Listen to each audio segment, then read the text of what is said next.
सेजल सजी सवरी अपनी भाभी के कमरे में बैठी हुई थी। आज पापा ने सख्ती से कह दिया था कि सेजल आज ऐसे रंग की साड़ी पहने जिसमें उसका रंग खरा सा लगे, क्योंकि पिछली बार जब लड़के वाले आए थे तब उसको सलवार सूट में ही दिखा दिया था, जिसमें लड़के वालों ने साफ मना कर दिया कि सेजल मोटी लग रही है। सेजल आ गए, भाभी चहकते हुए कमरे में आई।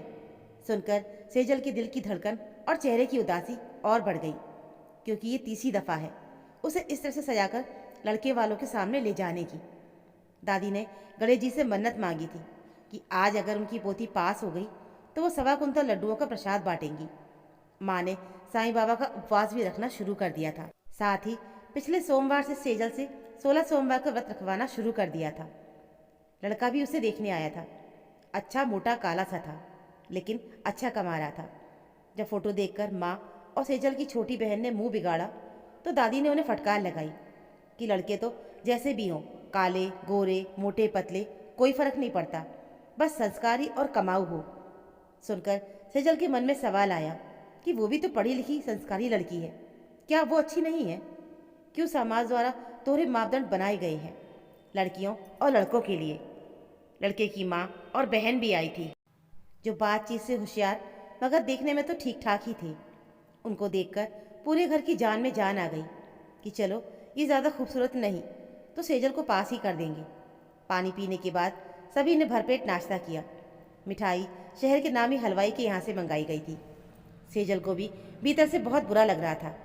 दादी पापा से कह रही थी कि जैसे भी हो वैसे ये रिश्ता कर ही देना है। अपने सिक्के में ही दोष है तो भला परखने वाले का क्या दोष? खुद को खोटा सिक्का सुनना सेजल को भीतर तक उसके अस्तित्व को झकझोर गया। दादी ऐसे क्यों बोल रही हो? दीदी में क्या कमी है? हर काम में तो परफेक्ट है। फिर भी छोटे भाई कमल ने गुस्सा करते हुए कहा, अरे चुप हो जा, तू क्या किसी काली मोटी लड़की से विवाह कर लेगा? दादी ने कमल को फटकार दिया, अगर दीदी जैसी हुई तो ज़रूर। कमल कमल ने गुस्से से कहा, अरे जा यहाँ से। दादी ने कमल को फटकार दिया। वो बुदबुदाता हुआ चला गया। दादी ने अपनी छड़ी दीवार से टेक दी और पापा से कहा कि ये रिश्ता होना ज़रूरी है। बड़ी मुश्किल से उनकी भतीजी, जो कि लड़के वालों के शहर में ही रहती है और लड़के की दूर की मामी है, उन्होंने कराया है। हाँ अम्मा, मगर किसी से ज़बरदस्ती तो नहीं कर सकते। लड़के वालों के पता नहीं कितने भाव बढ़े हुए हैं, सबके रेट फिक्स है। पता नहीं क्या होगा इस दुनिया का। बेटे ने परेशान होते हुए कहा, आज कर रहा है तो बड़ी बड़ी बातें, मगर आलोक की शादी के वक्त तो तूने भी खूब नखरे दिखाए थे। बहू के मायके वालों को भूल गया क्या?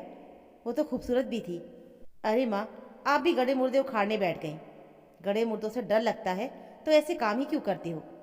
सावित्री देवी ने गुस्से से कहा, गायत्री यार तुम भी, मैं तो बड़ा परेशान हूँ।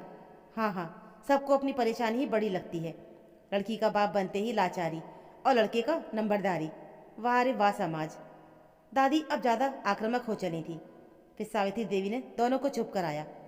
देख, लड़के वालों को लालच दे दे, 1-2 लाख रुपए उनकी हैसियत से ज़्यादा का, तभी बात बनेगी।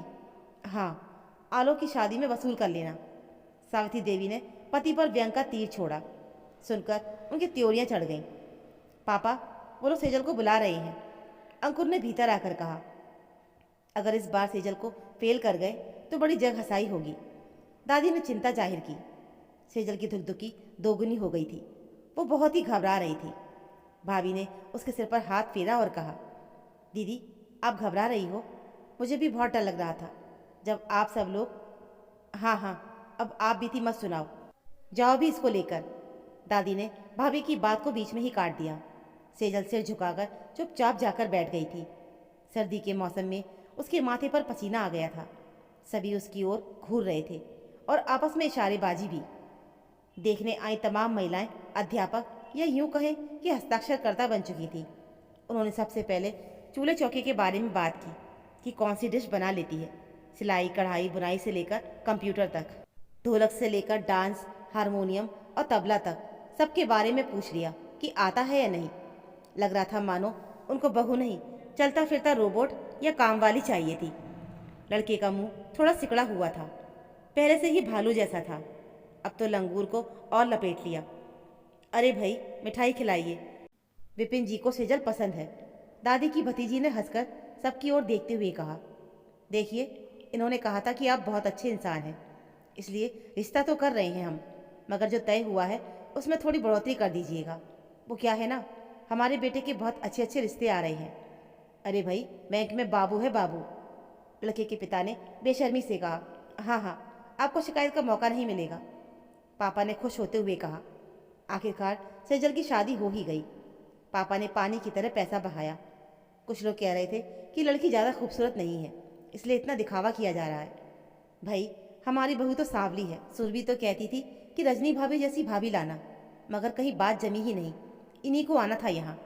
सास ने सेजल की तरफ इशारा करते हुए कहा। अरे चित्रा, तू? रजनी ने आश्चर्य से सेजल का हाथ पकड़ते हुए कहा। सेजल भी खुश होकर उससे लिपट गई। सभी आश्चर्य में पड़ गए। तुम जानती हो इनको? आकाश ने पत्नी से आश्चर्य से पूछा। हाँ भाई, एमकॉम मैंने और सुचित्रा ने एक ही कॉलेज से ही किया था। मगर मगर क्या? सब एक साथ बोले। ये टॉपर और मैं पासिंग मार्क्स लाने वाली ही रही। और देखो, इतना अच्छा नाम बदलकर चित्रा क्यों रख लिया? रजनी ने ठहाका लगाते हुए कहा। सेजल मुस्कुरा भर दी।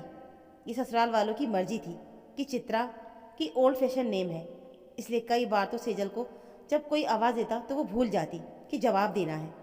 तभी घर पर लगा लैंडलाइन फ़ोन घनघना उठा। हाँ भाभी, आपका फ़ोन है, सुरभि ने सेजल को बुलाया। हाँ भैया, नमस्ते। क्या? सच में? मैं बहुत खुश हूँ भैया, सेजल चिल्ला पड़ी। वो भूल गई कि वो ससुराल में है। सब चौंक गए। क्या हुआ? कोई सलीका नहीं है क्या ससुराल में रहने का? उनकी बात सुनकर रजनी भी सकपका गई। वो मम्मी जी, मेरा बैंक में नंबर आ गया, भैया कह रहे थे। अच्छी बात है, इसमें इतना कूदने की क्या आवश्यकता है, यहीं ज्वाइनिंग कर लेना, सुबह का काम निपटा कर चली जाया करना। सास ने फिर मुंह बिगाड़ा। जी जी, मुबारक हो सेजल, चित्रा, आखिर तुमको तुम्हारी मंजिल मिल ही गई, रजनी ने सेजल को गले से लगाते हुए कहा। सुबह से कमरे में ना झांकने वाला विपिन यानी उसका पति भी पास आकर बैठ गया। दोनों हाथों में लड्डू जो थे, इतना सारा दहेज, ऊपर से कमाऊ, घर के कामों में दक्ष बीवी, ताना मारने पर उसकी सांवली सूरत। लेकिन सेजल अब मन में निश्चय कर चुकी थी, ईंट का जवाब पत्थर से देने के लिए।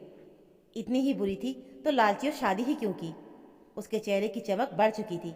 अब वो आत्मविश्वास के साथ सबके सवालों का जवाब दे रही थी, मगर उसका दिल अब तक लोगों के द्वारा किए गए तिरस्कार से भर उठा था। तो दोस्तों, ये थी हमारी आज की कहानी। उम्मीद है आपको ये कहानी ज़रूर पसंद आई होगी। कहानी अच्छी लगी हो तो प्लीज़ वीडियो को लाइक और चैनल को सब्सक्राइब ज़रूर कर लीजिएगा। मिलते हैं फिर एक और नई कहानी के साथ। तब तक के लिए धन्यवाद।